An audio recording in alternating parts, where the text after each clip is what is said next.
住喺劏房嘅 SEN 兒童同埋佢哋家庭一直面對緊空間不足、缺乏學習支援嘅問題，所以我哋女青年會賽馬會樂區樂居劏房家庭支援計劃，聯同咗香港理工大學嘅跨專業團隊，包括視光師、物理治療師、職業治療師，連同埋家具設計公司，為住喺劏房嘅 SEN 兒童改善佢哋嘅學習環境。呢張書台好大啊，好開心啊！我而家將腳冇嘢頂住，好舒服。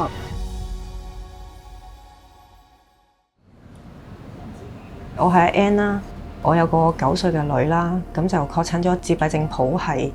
症狀。住喺劏房，空間地方會比較細啦，張書台咧所有嘢會堆晒落去啦，無論功課啊、作業啊、柴米油鹽紙巾乜都有。居住喺劏房嘅 SEN 兒童，特別咧係一啲 ADHD 嘅小朋友，其實都好難令到佢哋能夠專心，能夠喺台面上面去學習。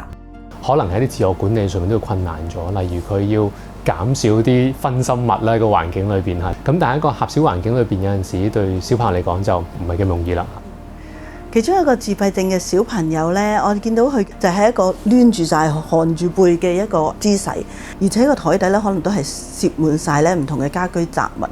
唔啱高度啦，好容易就會寒背啦、脊柱側彎啊等等。啲雜物啊會喺身邊圍住張書台，其實係張書台喐都喐唔到嘅。見到自閉症小朋友可能好多時需要一啲調節嘅動作啦，例如可能佢哋想喐動啦、跳動啦、攀爬啦，都係比較難去處理。以前嗰張得好細，好逼，好唔舒服，腳冇位擺。劏房嘅家庭環境咧，採光比較困難。譬如咧，佢哋有啲窗戶咧會俾啲雜物擋住咗啦，好容易會創作啲手影啊。有時候啲書因為地方細，所以擺得唔好啦，會亂咁擺啦。有時候執書包會執唔齊啲嘢啦。其實對小朋友嚟講，本身嘅專注都會比較困難。當佢每一次諗我要揾嗰樣嘢啦，其實佢都可能個大腦要走一次成間屋嘅所有唔同嘅地方啊！我上次擺咗喺邊度呢？有時候我都唔知點樣去管教佢啦，好焦慮、好壓抑咯。今次嘅計劃裏邊咧，有個跨專業團隊啊，會一齊商討啦，一齊去睇一個小朋友嘅全面需要，為家長提供1對1嘅家居環境指導，按住小朋友嘅喜好同埋能力，去到制定一啲家居嘅訓練啦，學習具體去讚賞小朋友。當我哋討論緊嗰張台咧，究竟用咩嘅顏色啦？我哋職業治療有一個角度嘅，我哋好希望啲台嘅顏色面頭咧就唔好太豐富、太鮮豔嘅顏色嘅。咁但係同一時間咧，亦都聽到視光師意見喎，就原來咧台面咧有一啲紋理咧嘅時候咧，其實可以減低小朋友一啲近視啦或者視覺上嗰啲毛病嘅情況。物理治療師嘅建議啦，都用佢哋嗰個人體工學去參考去做呢個家私家品啊，包括坐墊啦、背墊啦、背靠嘅高度啊，我哋都會俾佢哋一個比較良好承托嘅凳。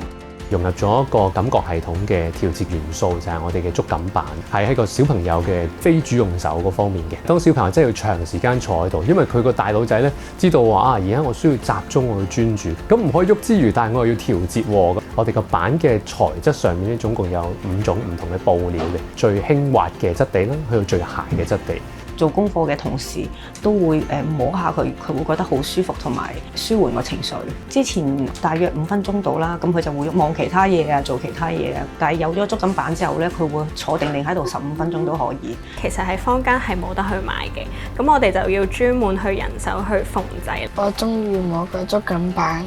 個質地好滑順，好舒服。咁多個觸感板，你最中意邊個？哇，都係呢個樣，我要呢個。咁今次所選用嘅燈具咧，其實佢就係一個大範圍嘅照射啦，同埋可以調光度，亦都可以調色溫嘅。譬如我哋要提高小朋友嘅集中力嘅時候咧，可以用到比較白啲嘅色溫；消遣類嘅活動嘅話咧，就可以用到一啲黃啲嘅色溫，令到小朋友嘅情緒啊同埋個腦袋咧可以冷靜翻落嚟。其實個燈帶最喺上方咁照落嚟啦，咁就可以避免佢哋有手影。特別咧，我哋採用咗一個3面嘅黑色磁石板，張貼一啲合適嘅視覺提示卡，讓到小朋友咧有一個獨立專注嘅學習空間。我都建議家長咧可以運用小朋友中意嘅一啲主題，同小朋友一齊去協定一啲短期、中期、長期嘅目標啦。我個女中意食甜品啦，咁所以我就做咗個獎勵計劃俾佢，達到個目標啦，咁我哋就會獎勵佢去食甜品咯。普遍咧嘅 SEN 小朋友咧，佢哋嘅執行功能都比較弱，好多時候咧唔識得分清楚任務嘅優次。所以咧建議家長去採用一啲工作嘅清單，排序佢哋嘅日程表啦，亦都擺放計時器，讓到小朋友自己完成一啲嘅任務。而家用咗呢個之後咧，咁佢就會預計到自己嘅時間啦，喺佢預計嘅時間入邊完成佢嘅目標。SEN 嘅小朋友咧，好容易會混亂一啲，亦都有一類嘅小朋友，佢哋好需要好整齊，俾佢一個固定嘅位置去擺嘢。上面啲櫃好大啊，仲要分咗啲科目。仲有個位擺書包添，佢執書包嘅時候會更加方便快捷啦。我會而家自己執好張台。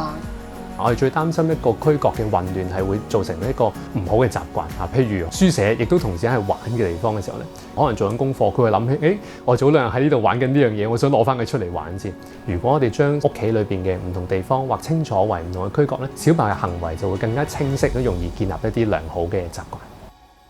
SEN 嘅小朋友咧，好多時候都好難去調節佢哋嘅情緒嘅，我哋都會建議家長喺屋企入邊咧，去設立一個冷靜區，擺放小朋友中意嘅冷靜工具。當佢有壓力嘅時候，佢會攞嚟做發泄啦，同埋個冷靜區會自己坐喺度，即係等自己啲情緒冷靜咗，先會再過嚟同媽媽溝通。管教方面係更加順暢嘅，同自己小朋友個親子關係係更加即係 sweet 啦。而家就等小朋友都知道，同家長溝通其實係可以好舒服嘅。